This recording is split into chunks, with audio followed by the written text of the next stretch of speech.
U.S. government official Waller has assembled a Task Force X team. The team comprises of several deadly prisoners who are sent on a secret mission. If they are successfully able to achieve the task, they will be getting 10 years off their sentence. But if the team fails to complete the mission, or any prisoner tries to outsmart Waller and run away, the officials watching the entire mission will detonate an explosive device that is planted in the head of the prisoner. The commanding officer of the team is none other than the well-known Colonel Rick. The prisoners in the team include Savant, a weapons expert, Captain Boomerang, a thief who wields boomerangs, Blackguard, an insane but idiotic mercenary, Mongol, an alien mass murderer, Javelin, an inmate who uses javelins as weapons. Then there's TDK, a man who can detach his arms from his body, Weasel, who also has several human characteristics. And finally, the infamous Harley Quinn, a crazed criminal who used to be a psychiatrist and the former lover of Joker. The team prepare to leave for the mission, but nobody is aware of what they are going to encounter next. The team is not even taken seriously by the officials who are working back at the headquarters on making the entire mission a success. The team arrives at the South American island, and they are not off to a good start, as Weasel falls and quickly drowns in the ocean.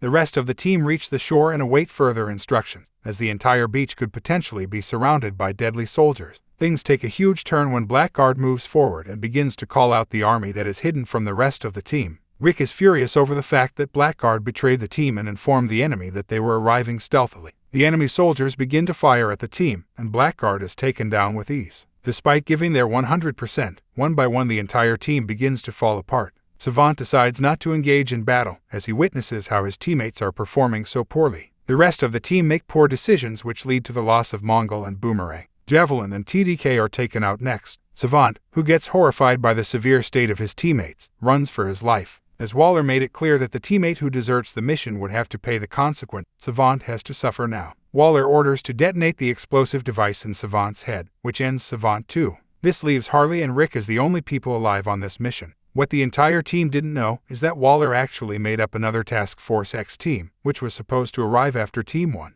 Neither team knew about the existence of the other team. The destruction of the first team was the plan, so that the second team could arrive in the country completely undetected. Many weeks prior to this, we see Waller trying her best to recruit one of the team members of the second team, Bloodsport.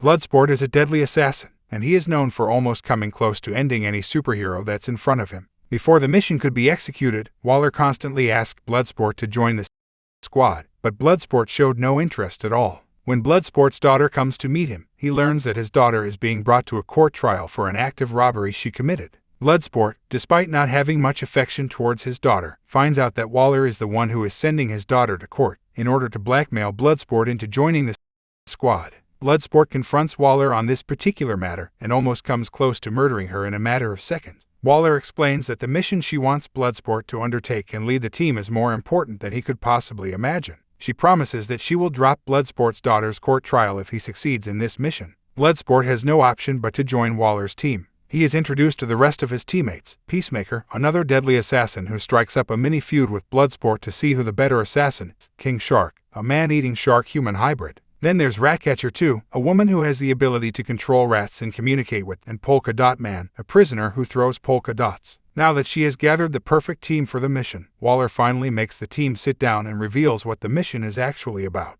The mission will be taking place in Corto Maltese, a small island that was once ruled by the Herrera family. But that all changed when General Luna and his right-hand man, Mayor General Mateo, took control of the government in a violent military coup.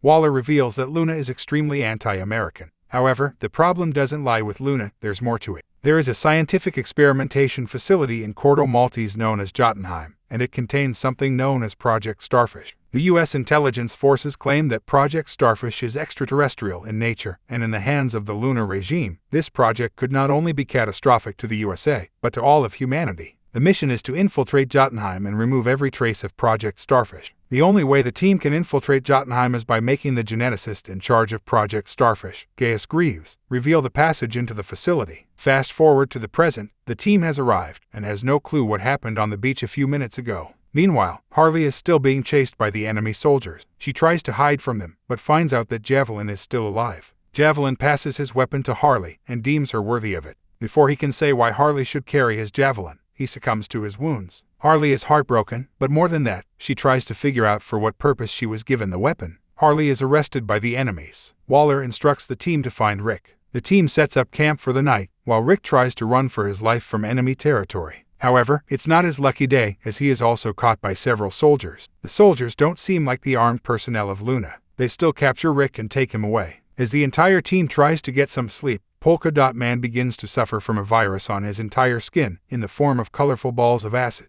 Bloodsport wakes up and sees if Polka Dot Man is alright. Apparently, this is a part of Polka Dot Man's life. The virus causes him a great amount of pain. Polka Dot Man can either vomit the virus, or use it in the form of polka dot weapons in a battle. If that didn't make Bloodsport a little uneasy, Bloodsport finds out that King Shark was about to devour a deeply sleeping ratcatcher too. Bloodsport stops him immediately. King Shark admits that he was just hungry and nothing else. Bloodsport is furious over the fact that the entire team is not on the same page, and the entire mission could result in a complete failure. Waller finds out the exact location of Rick and tells the squad to save him first, before they can proceed further with anything else. Out of everyone, Peacemaker is more into the mission. He has made up an insane motto of murdering everyone who is a threat to the peace of the country. As the time gets closer to saving Rick, Bloodsport and Peacemaker engage in a showdown to see who can have the best shot.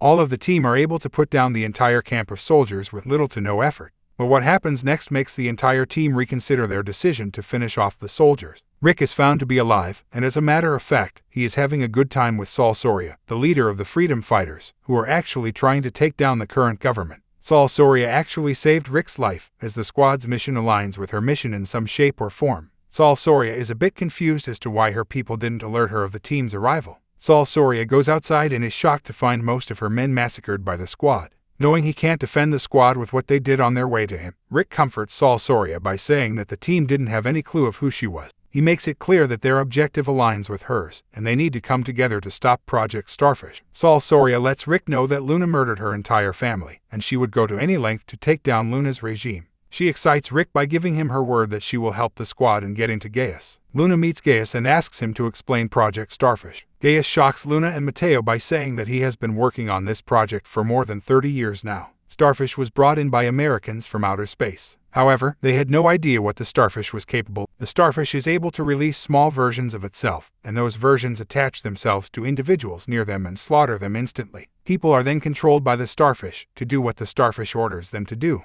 The more people it infects, the more powerful the Starfish becomes. When Luna does see the Starfish in person, he gets elated over the thought of threatening the entire world. He believes that the world will take him more seriously when they find out what he is capable, with a creature of this magnitude in his arsenal. Gaius informs Luna that he is the only one who can control Starfish, as he has been working on it for the past 30 years. He joins hands with Luna and resumes working on his project. Meanwhile, Luna is told that the prisoner he wanted has been found. The prisoner is none other than Harley. Harley is furious over how she is being treated by the enemy soldiers. However, that all changes when she is prepared to meet Luna. She is given a nice red dress to wear, and Harley feels like a princess and can't believe what's happening to her. Harley is presented as a star rather than a villain. When she meets Luna in person, Luna makes it clear that he idolizes Harley for what she represents. Luna tells Harley that he has followed her for many years and admires her ferocity and rebellious persona. For the next few hours, Luna and Harley spend time having lunch and bonding with each other. After some time, Luna cuts right to the chase and tells Harley that there's a small proportion of people in his country that don't like him. He has been advised by many to get married, as that would help in improving his image. Luna makes it clear that he has been told that Harley is the right fit for him, as she has a rebellious attitude that everyone adores. Luna admits that he was being formal with Harley, but after spending the entire day with her, he has fallen for her and wants to marry her. Before he can say anything further, Harley passionately makes out with him and agrees to marry him. Later on, Harley asks Luna some questions about Jotunheim. Luna tells Harley that Nazis came looking for asylum after World War II. Nazis then built Jotunheim to continue their unconventional experiment. When the Herrera family found out about this, they took control of Jotunheim. People used to think that Jotunheim was housing a dangerous creature, which is why no one dared to speak against the Herrera family. Luna tells Harley that the rumors were true, and there does exist a creature, and Luna will the world with it if anyone dares to step up against this. Luna would have been better off if he hadn't told this to Harley. Harley, being the maniac she is, instantly shoots Luna, telling him that she promised, after her recent breakup with Joker, to finish off any of her new boyfriends if they tried to do anything terrible. Soldiers burst onto the scene and arrest Harley immediately. As Luna was the leader, officials believe that Mateo has to take control now. Mateo doesn't waste any time in saying that the world won't take them seriously until they unleash their beast. He also believes that Harley came for a reason, and there might be more American in their territory. He orders his men to go look for more American, and he'll try to force information out of Harley. As they move on with their journey, the squad has had enough of Polka Dot Man's virus, as they start to think that he may infect the rest in some way or another. Polka Dot Man reveals that it is actually an interdimensional virus. He was given this by his mother, who was a scientist, and obsessed with turning her son into a superhero. From that moment on, if Polka Dot Man doesn't expel this virus twice a day, the virus will eat him alive. Others might think of him as a joke, but Polka Dot Man's life has been a complete tragedy, as he has seen his brothers and sisters suffer from the same fate. The team is able to take control of one of Saul Soria's trucks, and they change their clothes so that they can blend in with the rest of the citizen. The team tries to bond more when Ratcatcher 2 decides to tell her story. She explains that her father taught her the secrets of how to control rats and make them do different things. She says that rats are like a family to her, as they helped her and her father during a time when they had almost nothing. Bloodsport is reminded of his own daughter when hearing Ratcatcher 2's story. Unlike Ratcatcher 2's father, Bloodsport had a troubled life with his own father, which is why he became the man he is today. The team enter a local bar, and all of them decide to have some drinks. The mission soon turns into a nice and enjoyable time. Ratcatcher 2, Polka Dot Man, and Peacemaker dance with all their hearts, while Rick and Bloodsport, who used to have a friendly relationship in the past, catch up on a lot of things. While they had a great evening, they must return to their mission, and luckily for them, Gaius arrives, and Bloodsport doesn't waste a single second in holding him at gunpoint. Before they can leave with him and travel their way into Jotunheim, Mateo's men arrive, and they begin searching for the squad. Bloodsport instructs Polka Dot Man and Ratcatcher 2 to take Gaius from the backside, while the rest try to handle the official. Peacemaker, Rick, and Bloodsport are arrested. As they are being taken away, Rick asks one of the armed men if Harley is alive or not, to which the soldier replies that she is. All three of the team members put down the enemy soldiers with just one single blow, further showcasing their impeccable combat skills. Now that they have got back together with the rest of their team, Rick says that they should first find Harley, and then proceed with the actual mission. Harley is being interrogated brutally by Mateo's men into telling them where her team members might actually. Harley, however, uses her own way of freeing herself and slaughters almost every man that steps in front of her way out. Harley is able to escape Mateo's men in no time, and she finds out that the rest of the teammates are planning hard in order to get her out of Mateo's abduction. Harley goes to meet them and gets emotional over the fact that the entire team had a great plan to save her. She might be a complete maniac, but she sometimes can have a great heart too. She hugs Rick when she thinks of how Rick was going to save her from Mateo's men. The entire team gets down to business and tells Gaius what they are up to. They make it clear that any misleading information Gaius provides them with will lead to his execution. Bloodsport tells Gaius that he will be driving the entire team into Jotunheim covertly and must take them to the facility where the Project Starfish is being kept. Ratcatcher 2 has used her rats to disable the security cameras that could potentially get them caught. The entire squad enter Jotunheim and fend off any security guard that gets in their way. The entire team divides into different groups with different tasks. King Shark and Peacemaker set up bombs all over the place, and at this point, Peacemaker begins to appear suspicious and leaves without saying a word to King Shark. It appears that Peacemaker knows something that the others don't, which is why he was the only one who took this mission more seriously than the rest.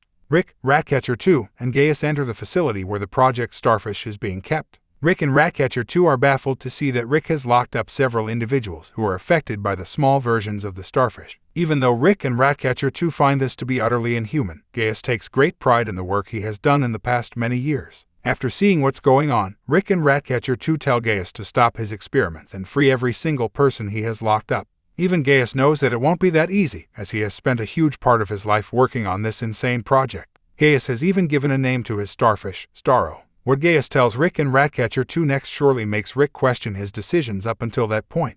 Gaius reveals that the US government didn't send the squad to destroy the project, but also to erase every single trace that the US government was also involved in this project. It was actually the US astronauts who brought the starfish from outer space, and the US government saw potential in Project Starfish as a weapon. The US government knew that the starfish could be wielded as a weapon on a large scale. Knowing they couldn't conduct their experiments in America, the US government made a secret deal with the authorities of Corto Maltese to conduct the experiments there. Gaius was assigned as the supervisor of the project at the time. Rick is stunned, and Gaius says that he won't let anyone destroy the project he has worked so hard on. Peacemaker arrives, and things start to get more convoluted. Rick finds the computer in which the entire record of the Project Starfish is stored. Rick is further surprised when Peacemaker aims a gun at him. Peacemaker reveals that Waller personally told him that the records should be destroyed, along with Jotunheim. Rick is disgusted at Waller's tactic and says that he should have been aware of Waller's secrets. Rick says that the entire world should know about the dirty secrets of the US government, but Peacemaker says that he can't let that happen. Peacemaker politely asks for the hard drive and says that even though the US government is in the wrong here, no one can find out about the truth, as that would disrupt international peace and order. The explosives that the squad set up go off early, and it almost destroys the entire building. Staro is set free, and it immediately puts an end to Gaius for doing many experiments on it for the past 30 years.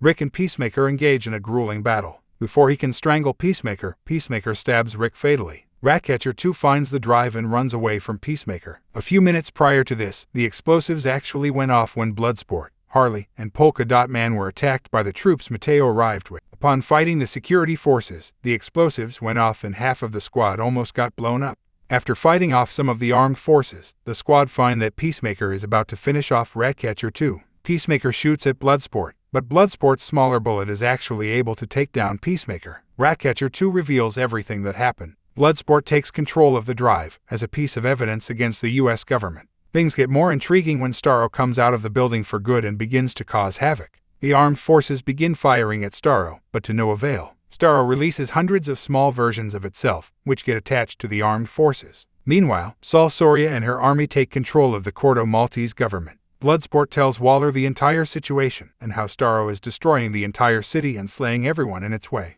Waller, becoming a cold-hearted person now, tells the squad that if Jotunheim and the records are destroyed, then they have successfully achieved their objective, and they are not responsible for stopping Staro. On top of that, the US government considers the destruction of Corto Maltese as a win. Even the villains are shocked at Waller's statement, as they believe that they should help everyone. Despite being ordered by Waller to come back, Bloodsport goes against her orders and decides to stop Staro. Harley realizes that she was given the javelin to stop Staro, and decides to follow in Bloodsport's footsteps. The rest do the same, and Waller goes crazy over how everyone is going against her. After threatening to detonate the explosive devices in their heads, Waller is knocked out by one of her employees back at the headquarters, as her team also believe that people over there should be saved. The team begins to instruct the squad to where Staro is headed. Even after doing everything in their power, Staro is just too big to be put down that easily. Despite fighting bravely, Polka Dot Man's life comes to an end when Staro squashes it. Bloodsport and the rest of the team even have to fight the individuals that are now under the control of Staro. Having no other options left, Ratcatcher 2 summons all the rats of the city, which gather up on Staro. Harley uses this opportunity to pierce a hole in Staro's eye. The rats enter it and begin to chew Staro from the inside. After some time, Staro also sees its demise and finally crumbles down. Bloodsport makes a deal with Waller. He tells Waller that he has uploaded the driver on a server. If Waller ever decides to detonate the explosive device in any one of the remaining squad members, or if Bloodsport's daughter goes to jail, he will immediately put all of the evidence online and will reveal the true face of the US government. Waller agrees, and the remaining squad members come together. Harley suggests that all of them should become friends, and Bloodsport jokingly says that he'll think about it. Bloodsport has accepted all of the remaining members as true family. The entire team is brought back after a long mission and a job well done. After all that has gone down, Weasel crawls, spluttering, out of the ocean.